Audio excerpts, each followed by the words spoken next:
On a bright afternoon in April of 1795, 37-year-old James Phipps Sr. squinted in the sun as he carefully trimmed a hedge, trying to shape an overgrown bush into a perfect sphere. James was a gardener, and he tended to the estate of one of the most prominent men in Berkeley, England, a physician named Dr. Edward Jenner, who was a leading crusader against what was then the world's most feared disease, smallpox. James did not always like his job. The days were long, the weather was often bad, and his hands were always covered in cuts and sores. But working on Dr. Jenner's estate was never dull. His boss treated an unending parade of people suffering from hundreds of small, painful sores from their tongues to their toes. These sores were how smallpox got its nickname, the speckled monster. But no matter what Dr. Jenner did to help, nearly a third of the smallpox patients died, while most of the survivors ended up with scars all over their faces. And today, Dr. Jenner was doing something particularly strange. He was deliberately exposing healthy people to the deadly disease. As James trimmed the hedge, he could look through the window into Dr. Jenner's office. The dark, wood-paneled walls were lined with cabinets full of medical supplies, and the silver-haired physician stood in the center of the room, using a mortar and pestle to grind up scabs he'd collected from other patients' smallpox sores. One by one, people went into the office and allowed Dr. Jenner to blow these scabs into their noses, sending the virus deep inside of their bodies. The doctor called this process variolation. Dr. Jenner had told James that it was better to make patients sick with a mild case of smallpox like this, rather than for them to get a much worse case naturally. After all, once a patient got smallpox, they could never get it again. James had nodded like he understood, but inside, he thought it was pretty odd for healthy people to come to the doctor to get sick. Sometimes people died from the smallpox infection that Dr. Jenner gave them. So James winced every time he saw the doctor blow through his straw, knowing that the patient would soon return covered in the ugly smallpox rash. Most alarming, though, James knew that one day, his 8-year-old son, James Jr., would have to go through the same ordeal. Dr. Jenner would insist. But James hoped that day was still years away. Until then, he decided to just put the frightening thought out of his mind. He stepped back again to check the shape of the hedge. It still looked a bit like an egg, so he leaned back in and kept on trimming. A few days later, James squatted beside the flower beds that lined the front of Dr. Jenner's vast, ornate home. He dug a small hole, placed a tulip bulb inside, and buried it. He moved 6 inches down and began to dig a second hole. But then he heard footsteps coming up the walkway. James turned to see a local cattle farmer named Joseph Merritt heading towards the porch. James was surprised to see him because Joseph had come by for Dr. Jenner's clinic just a few days ago. Joseph should have been stuck at home with smallpox right now, but instead, he looked perfectly healthy. The smallpox virus that Dr. Jenner blew into his nose must not have made him sick. James lifted up a dirty hand to wave, and Joseph nodded at him before knocking on the front door and heading inside. James went back to planting tulip bulbs, but he kept thinking about Joseph. He'd never seen a person get variolated and not get sick afterwards. James tried to mind his business and focus on his work, but he just couldn't shake his curiosity. So, as he moved further down the flower bed, he peeked through a window into Dr. Jenner's clinic.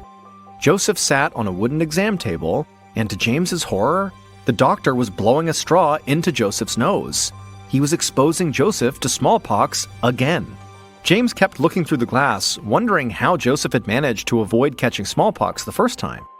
And also James thought, how sick was Joseph going to get now that he had received a double dose?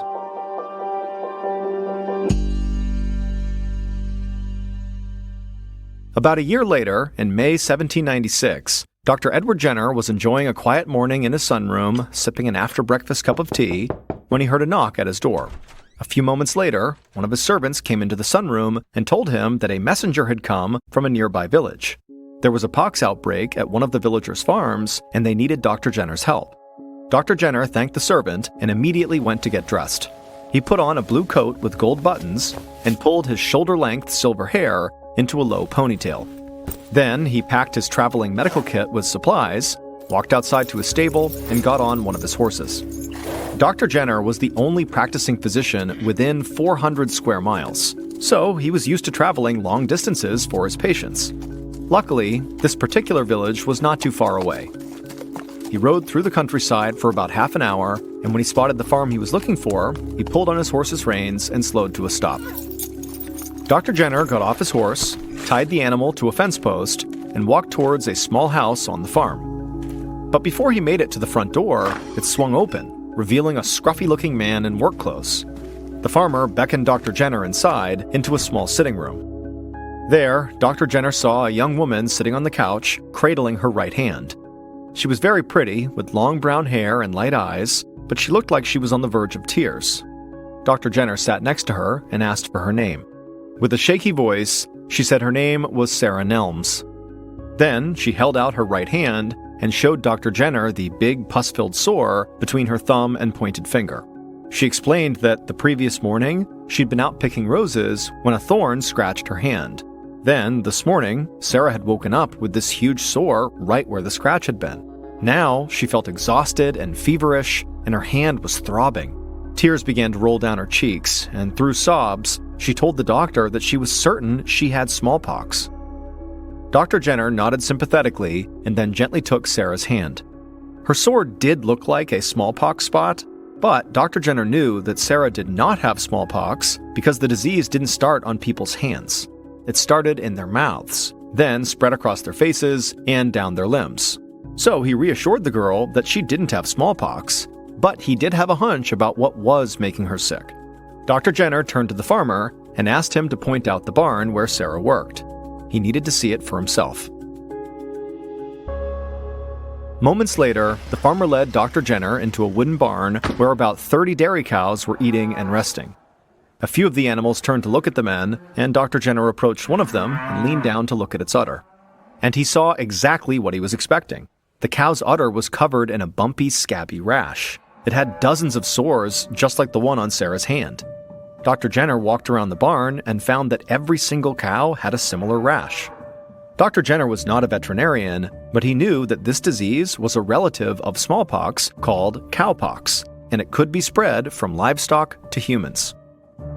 Dr. Jenner and the farmer went back into the house where Sarah was waiting, and the doctor told her that he had good and bad news. The bad news was that she had cowpox. This meant she was going to have to quarantine herself so she wouldn't spread it to anyone else, and the sore in her hand was likely going to get worse before it got better. But the good news was that cowpox was far less deadly than smallpox, so even though it would take a few weeks for her hand to heal, Sarah was very likely going to be okay. Sarah let out a small laugh of relief and let Dr. Jenner clean and dress her wound. When he was finished, the doctor shook the farmer's hand, went back out to his horse, and began his journey home. But as he rode through the countryside, an idea began to form inside of Dr. Jenner's mind, a really exciting idea. He thought about Sarah's case of cowpox that she undoubtedly got from working with those poor sick animals.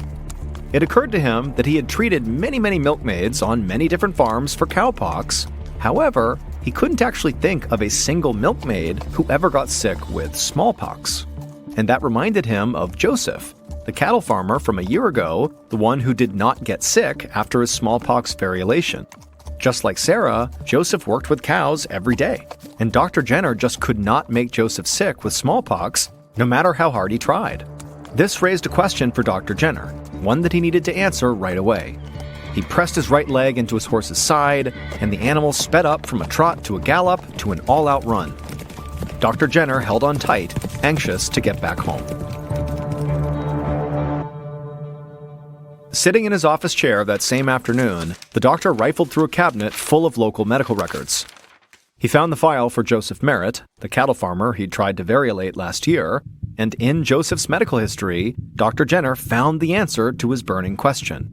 Way back in 1770, so 26 years earlier, Joseph had been treated for cowpox. Then, 2.5 decades later, Dr. Jenner tried to variolate him against smallpox twice, and it didn't work. It was like Joseph was already immune to smallpox, even though he'd never had it before. So Dr. Jenner wondered, what if Joseph's previous cowpox infection was what had made him immune to smallpox? And what if the doctor could use this information to help other people? Dr. Jenner might be able to deliberately expose people to cowpox, a painful but ultimately non-fatal disease, to make them immune to smallpox, a far more dangerous illness. The doctor's mind spun a mile a minute. If this idea worked, physicians could save patients from smallpox without accidentally killing them. They could stop the world's deadliest disease in its tracks. But Dr. Jenner knew he was getting ahead of himself. First, he had to prove that his cowpox theory was right. And the only way to do that would be to experiment on a patient who had never had cowpox or smallpox. And because pretty much every adult that Dr. Jenner treated had suffered from one pox or the other already, he was going to have to experiment on a child.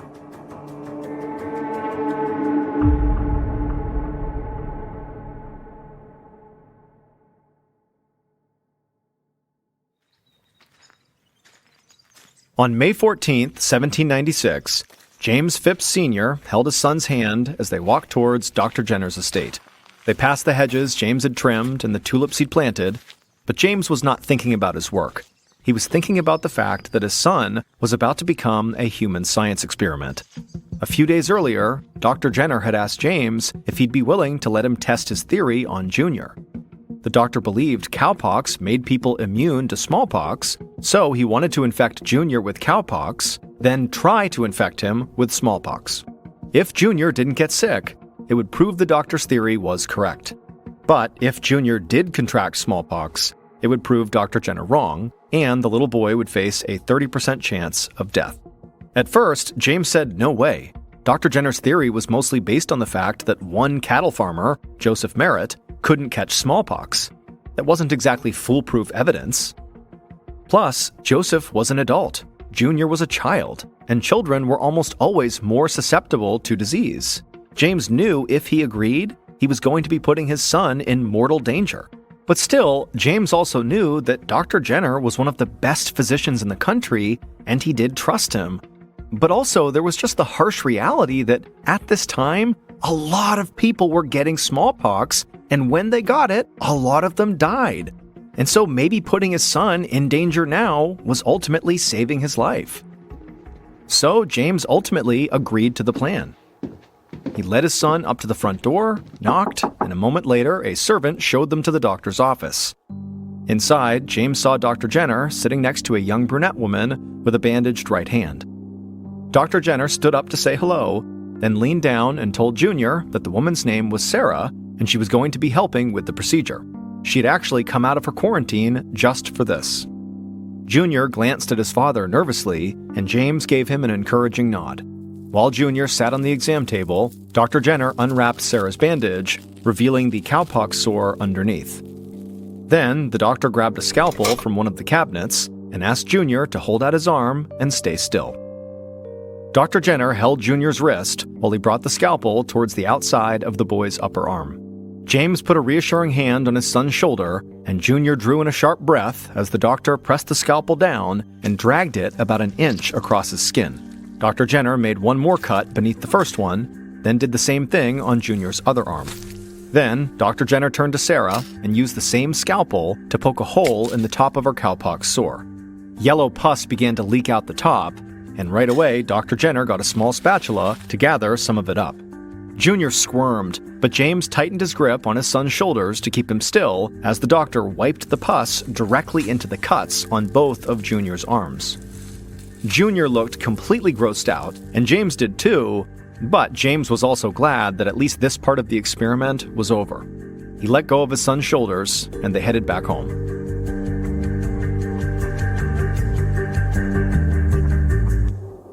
Nine days later, James felt like he'd made the worst decision of his life. His son had been stuck in bed for over a week with chills, body aches, and nausea. And James knew the worst was yet to come. Even if his son recovered from cowpox, which was feeling like a big if, he still had to be exposed to smallpox. Late that evening, James brought a spoonful of stew to Junior's lips, but his son refused to eat. He was too nauseous.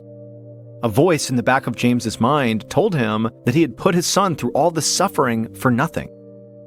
But he shook off that nagging thought, then grabbed an extra blanket to keep his boy warm. Then he told his son to call for him if he needed anything at all. Then, James blew out the candle on Junior's bedside table, went to his own room, and got into bed. And he laid there awake, worrying about his son, until eventually he drifted off to sleep. When he woke up the next morning, James jumped out of bed and immediately went to check on his son. And to his surprise, his son was awake and smiling. Junior said he was finally starting to feel better. In fact, he was even hungry for breakfast. James was so relieved, but he did know the biggest danger was still to come. A little over a month later, on July 1st, 1796, James brought his son back to Dr. Jenner's office for the second part of the experiment. Junior sat on the exam table, looking like he wanted to sprint out the door, while Dr. Jenner took a jar of reddish powder out of one of his cupboards. It was a container of ground-up scabs from smallpox patients. James looked on uneasily as Dr. Jenner sprinkled some of the scabs into the straw and told Junior to hold the straw inside one of his nostrils. Then, once it was in place, Dr. Jenner blew the contaminated red dust into Junior's nose. Over the next several days, James kept a very close eye on his son. He was terrified that he would start developing a fever or the awful smallpox sores. One morning, 4 or 5 days after their visit to Dr. Jenner, Junior woke up with a scratchy throat, and James feared that his worst nightmare had come true. He imagined all these smallpox sores popping up inside of his son's throat, spreading across his face and down his arms and legs. He felt so stupid and guilty, he couldn't believe he'd put his child in this kind of danger. But then, Junior drank some water, and suddenly his voice went back to normal. And with a smile on his face, he asked his dad, "When can I go play outside again?" James let out a long sigh of relief and said, "Soon, but not yet." Over the next week or so, Junior continued to just sail along without ever getting sick. And finally, James was satisfied that his son was perfectly fine, and he did let Junior back outside to play. Dr. Jenner's experiment had worked, and though James and his son had no way of knowing it, they had just helped revolutionize medicine forever. It turned out that Dr. Jenner's theory was correct. Cowpox and smallpox were so closely related that contracting one disease made people immune to the other. Dr. Jenner wrote a report about Junior's remarkable immunity to smallpox, and he named his new technique vaccination, after the Latin word for cow. And the name stuck because Dr. Jenner had invented the world's first vaccine. But as incredible as this discovery was, Dr. Jenner's report was met with mixed reactions. It took years for other doctors to endorse smallpox vaccination, and even longer for the public to embrace it.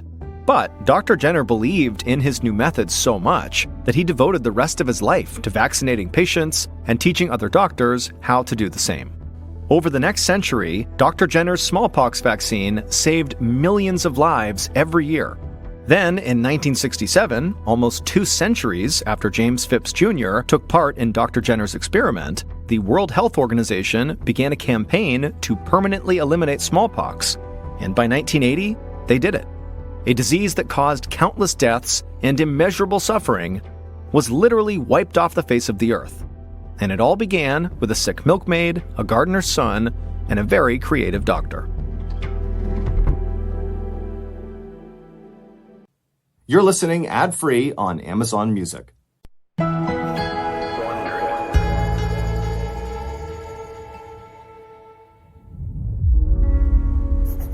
On a quiet Friday afternoon, a mother and her 5-year-old daughter sat across from each other playing a game of tic-tac-toe. The girl pushed her curly hair behind her ears and smiled at her mom. The little girl had been acting very strangely lately, and so her mom was grateful to see that it seemed like she was doing better. The mom picked up her pencil and drew a new tic-tac-toe board and then placed an X right in the center to start the game. After that, her daughter excitedly scribbled an O to the right of the X. But when the mom made her next move, placing an X in the top right corner, she watched her daughter's face fall.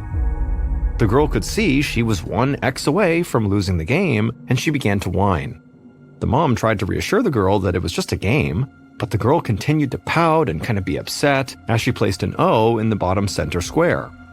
The mom was about to write her winning X, but before she could mark the box, her little girl let out a high-pitched scream and begged her mom to stop. Then the usually sweet girl picked up a pencil and pointed the sharp tip at her mother's chest. And with a crazed look in her eyes, she shouted that she would stab her mom if she made another move.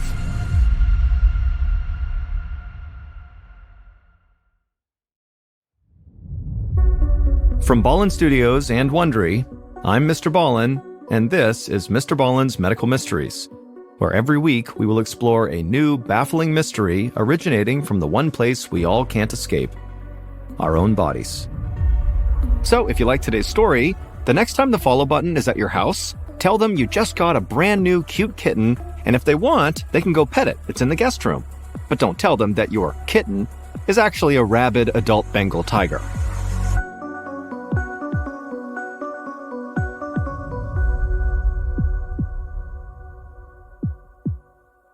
This episode is called Watch Out for the Worms. One Wednesday morning in October of 2019, Tara Richardson gave her 5-year-old daughter Brielle a kiss on the forehead and then sent her out the front door of their house. Brielle's curly hair blew in the wind as she ran down the steps, and her oversized big girl backpack she'd insisted on buying bounced from shoulder to shoulder. Tara watched from the stoop as her daughter made her way to the bus stop in front of their house and then turned and waved goodbye to her mom with a big smile on her face. One of Tara's favorite things about her daughter was her enthusiasm for learning. Every morning, Brielle always jumped out of bed excited for the day ahead. Sometimes she was even up before Tara and her husband.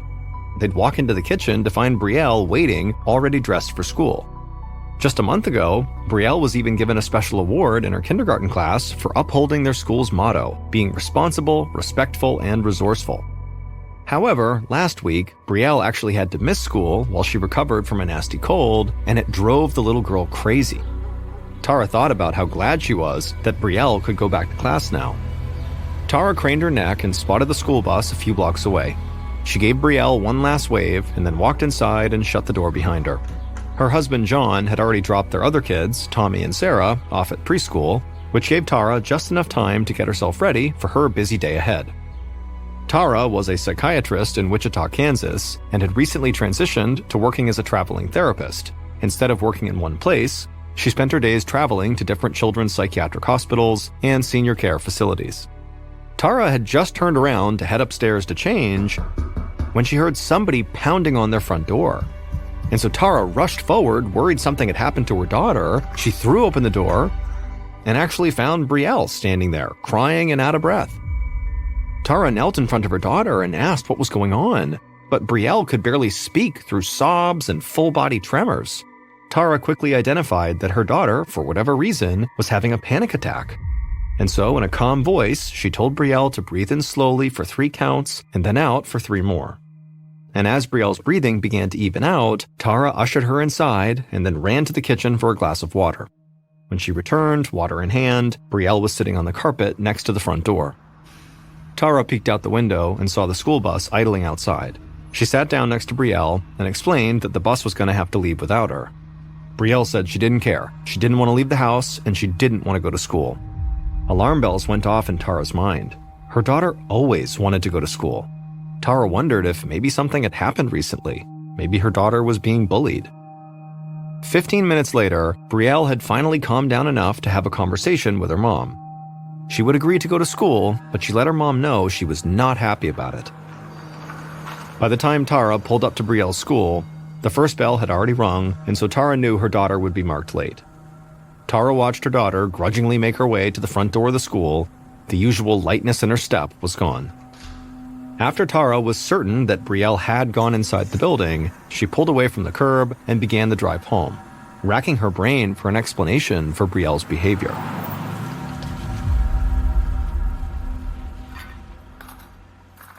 That evening, Tara set the table and called her family to the dining room for dinner. The day had been hectic, to say the least. After her crazy morning with Brielle, Tara was late to her first appointment of the day, and then to make up for the delay, she had to push all her other clients back. And so with all the chaos at work, Tara didn't get home until 6:30, which was why she only had time to make scrambled eggs and toast for dinner. Just as Tara was placing the serving dishes in the middle of the table, John appeared with the kids trailing right behind him. They took their usual seats, the littlest in his high chair and Sarah and Brielle on either side of their mother. Tara doled out eggs for everyone, while John buttered up some toast and passed it around. Tara knew Brielle was very likely still feeling sensitive after her panic attack that morning, but she was anxious to know how the rest of her daughter's day had gone. And so Tara asked Brielle, how was school? but Brielle didn't answer. Instead, she kind of slowly chewed her food like she didn't like it and just stared down at her plate. Tara repeated her question, but it was like Brielle didn't even hear her.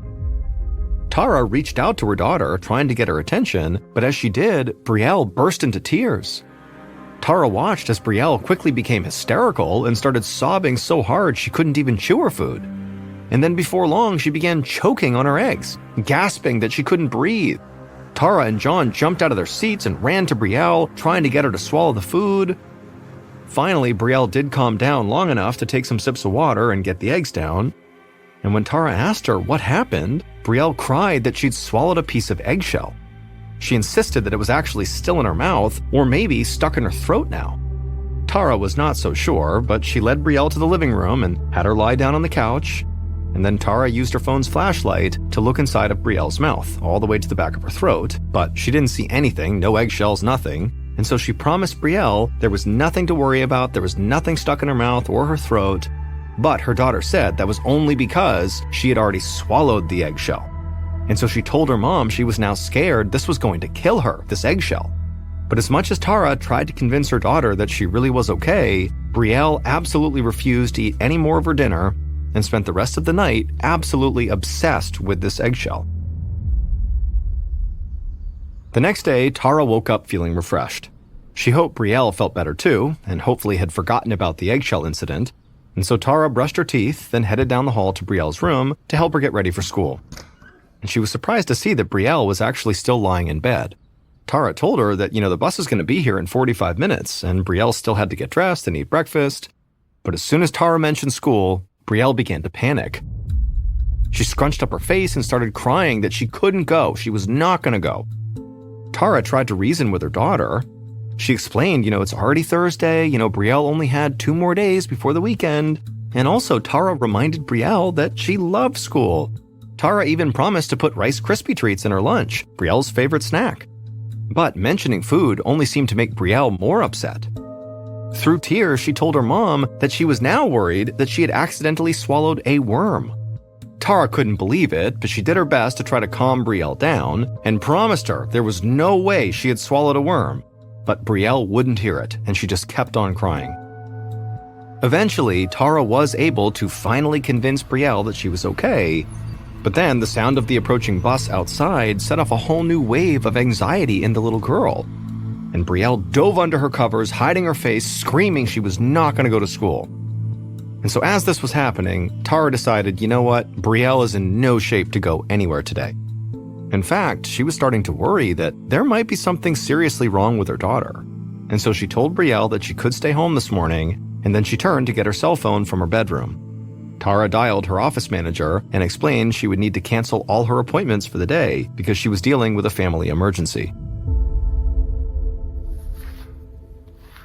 Later that day, Tara sat in the living room with Brielle, brushing her long curly hair in slow, soothing motions.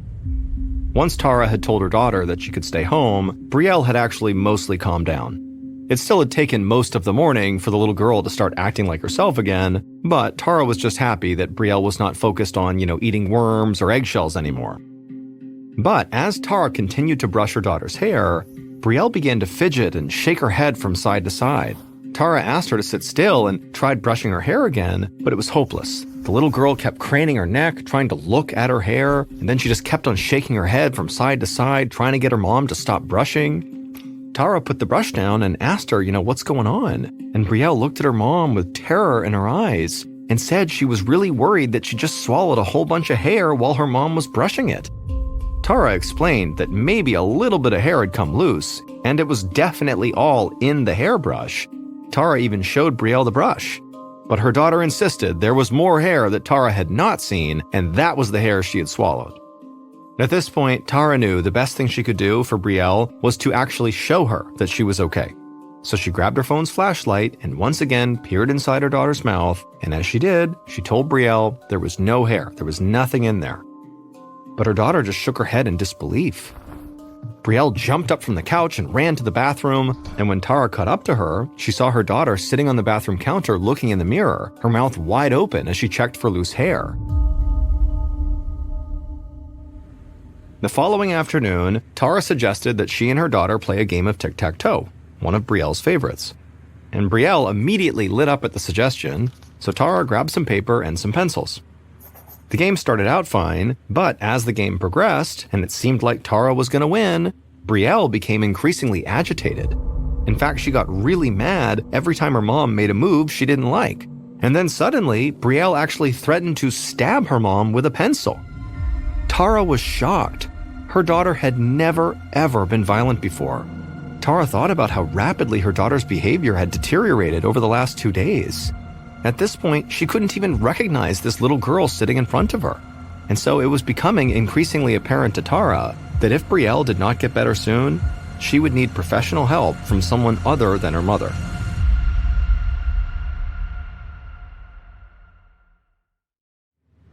The next evening on Saturday night, Tara was sitting at the kitchen table, and on the table was a peanut butter and jelly sandwich that Tara had left out on purpose. Her daughter had refused to eat or drink anything all day, and so Tara had basically put the sandwich out in the hopes that Brielle would see it and finally get hungry enough to eat it. But Brielle just kept walking into the kitchen, looking at the sandwich, clearly seeming interested, but then backing out and walking away. And this had been going on since lunchtime. The girl just kept pacing back and forth between the living room and the kitchen, never stopping to actually eat. It broke Tara's heart to see her daughter acting this way, and so at some point she attempted to distract her daughter by asking her what her friends were doing this weekend, hoping that maybe Brielle would ask to meet up with one of her friends and have a play date. But Brielle did not take the bait and just kind of ignored her mom and just again kept on pacing back and forth between the kitchen and the living room, retracing the exact same steps each time. And also, as she was doing this, Brielle kept repeating the same phrase over and over again. "I'm hungry, but I don't want to die. I'm hungry, but I don't want to die," over and over again as she paced. And then eventually, by that afternoon, as the girl was still pacing, it was like she lost the ability to speak and could only get out fragments of words from this phrase. Tara watched in horror as her 5-year-old regressed to a 2-year-old speaking level. And then eventually, Brielle became so hungry and overwhelmed that she started to cry and then collapsed on the floor in a fit of anger and frustration. At this point, Tara, who was a trained psychiatrist, could see that very likely her daughter was showing classic symptoms of obsessive compulsive disorder, or OCD for short, which is where a person is plagued by recurring thoughts and can't stop themselves from doing the same thing over and over and over again. But Tara was thinking, this is happening way too rapidly. Tara knew that OCD developed gradually, and whatever was going on with Brielle had basically hit all at once. In just 2 days, Brielle had gone from healthy and happy to starving herself to the point of collapsing on the ground. Although Tara was a doctor herself, she knew she needed more help.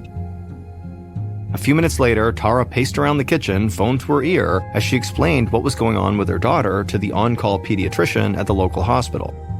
And after asking Tara dozens of questions, this doctor suggested that Tara follow up with a neurologist. Tara was very familiar with the medical system, being a doctor herself, and knew it could take months for Brielle to get an appointment with a neurologist. Tara was totally exasperated, and she explained to this doctor that no, that would not work. Brielle wasn't eating or drinking anything. She needed help right now. 40 minutes later, Tara sat in an exam room at the Wichita ER, her hand clasping her daughter's. After what felt like forever, the emergency room physician strolled breezily into Brielle's room. She was younger than Tara expected, maybe in her early 30s, and she was wearing these brightly colored scrubs under her white coat. She introduced herself to Tara as Dr. Sarah Fields, and then she turned to Brielle. In a gentle voice, Dr. Fields asked Brielle what was going on. Tara watched as her daughter fidgeted in the bed and then said she was sick and that she had accidentally eaten a bunch of hair and was going to die. Dr. Fields just nodded and then began to conduct a routine examination of the child. After reviewing Brielle's symptoms and kind of taking some notes for a second, Dr. Fields looked at Tara and told her that she didn't think there was anything seriously wrong with Brielle. From what Dr. Fields could tell, she thought Brielle might have a urinary tract infection. Sometimes UTIs can be linked to behavioral changes like aggression, paranoia, and anxiety, all of which Brielle seemed to be experiencing. Dr. Fields had already called in a prescription for antibiotics. Beyond that, the doctor suggested that Brielle just drink some Gatorade to replenish her fluids. As Tara listened to this doctor, she felt frustration boiling up in her body. She knew Dr. Fields was likely doing her best, but her dismissive attitude was sort of outrageous. She knew that Brielle was struggling mentally, she was violent, had severe OCD, at least it seemed like she did, and she was refusing to eat or drink. All that would not be caused by a simple UTI. And so at that moment, Tara realized she would just have to figure this out herself. After they got home, Tara put Brielle to bed and then went down to the kitchen. She scrolled through her phone until she found her friend Deborah's phone number. The two had been colleagues in medical school, and after graduation, Deborah had gone into pediatrics. Tara composed a long text message explaining what was going on with Brielle and asked if Deborah knew any specialists who might be able to help. The next morning, Brielle and Tara were back at the hospital, but this time to be examined by a pediatric neurologist, Dr. Samuel Edwards, that Deborah had recommended. Miraculously, he was able to squeeze them in for an emergency appointment, and now Tara watched as her daughter paced around the room anxiously. After getting there, Dr. Edwards had decided to test Brielle to determine whether she was suffering from a potentially dangerous condition called encephalitis. Tara was grateful that Dr. Edwards was taking Brielle's symptoms so seriously, but she was terrified at the same time. Encephalitis causes inflammation in the brain and can cause symptoms such as confusion and hallucinations, but it can also be deadly. The sound of the exam room door creaking open pulled Tara out of her anxious thoughts. Dr. Edwards greeted Tara and knelt down next to Brielle. He removed his glasses and calmly asked Brielle if she wouldn't mind sitting down next to her mother.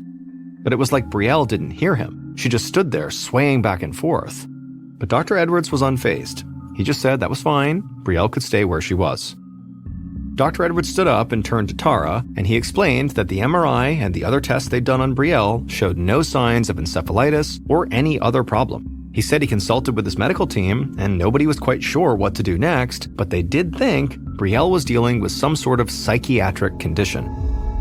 Dr. Edwards took a seat next to Tara and offered to admit Brielle to the Children's Psychiatric Hospital. Tara stared at the doctor, incredulous.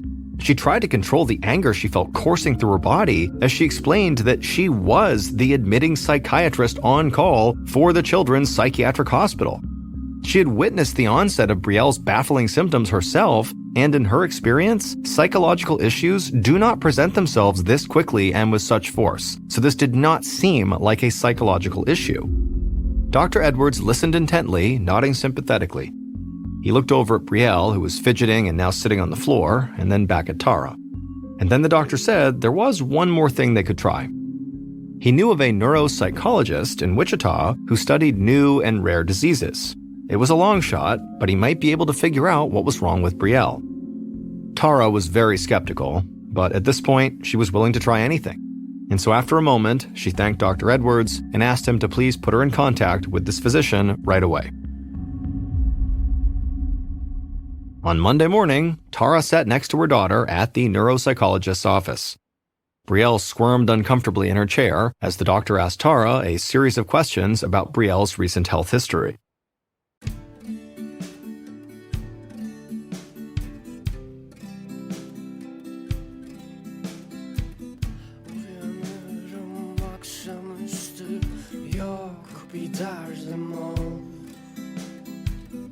Düşünüyorum sabaha doğru dönüp duruyor kafamda. Bir sebebi yok, bir sebebi yok. Boğuluyorum kendi içimde, dalgalar büyük, yüreklerim yok. Savaşlar büyük ve bende hiç silah yok.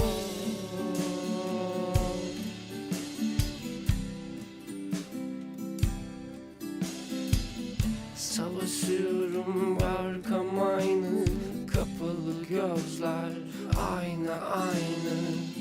Savaşıyorum gölgem aynı, hiç silah yok ama. Tara's responses were admittedly curt and to the point. She didn't mean to be rude, but she didn't know how many more doctor's visits her daughter could take before she would have another episode. The last thing Tara wanted was for Brielle to lash out at this physician the way she had at Tara with the pencil. But the doctor, who clearly picked up on the mother's frustration, only had a few more questions. And one of those questions was, has Brielle suffered from a cold recently? Tara thought for a moment and said, yeah, Brielle had a bad cold a couple of weeks ago that had kept her home from school for a few days. At this point, the doctor stopped writing and looked up from his notepad. With an optimistic look on his face, he told Tara he was now almost certain he knew what was wrong with her daughter. The doctor, who again specialized in studying new and rare diseases, explained to Tara that when Brielle had gotten her cold, it almost certainly had triggered an incredibly rare immune response. Instead of trying to get rid of the virus, Brielle's body turned against itself, attacking her brain. This condition is called Pediatric Acute Onset Neuropsychiatric Syndrome, also known as PANS. Tara was shocked. She'd heard of PANS before, but it was so rare she'd never seen a case in real life. In fact, she was specifically trained to be very skeptical of it as a diagnosis. But in Brielle's case, after she thought about it for a minute, she knew it did have to be what they were dealing with. The onset of PANS is sudden and horrifying, and it only affects kids. While the symptoms vary from child to child, the disease is usually marked by anxiety and depression. Like Brielle, some children become violent, develop tics, and can even have hallucinations.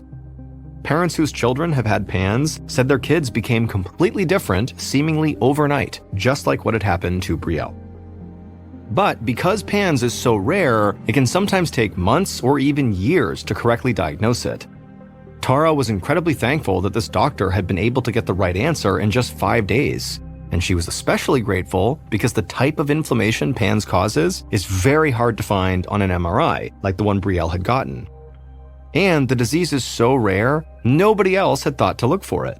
If it wasn't for this doctor's willingness to think outside the box, Tara may never have gotten the right diagnosis, and her daughter's life would have been at risk.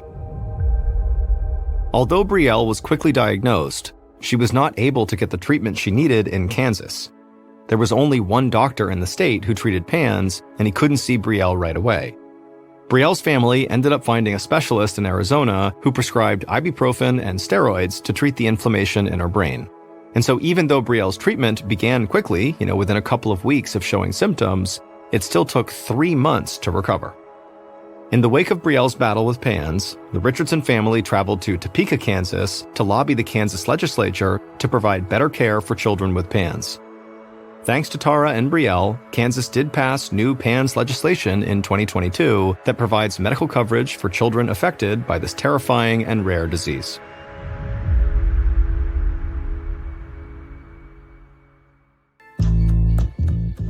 From Ballen Studios and Wondery, this is MrBallen's Medical Mysteries, hosted by me, Mr. Ballen.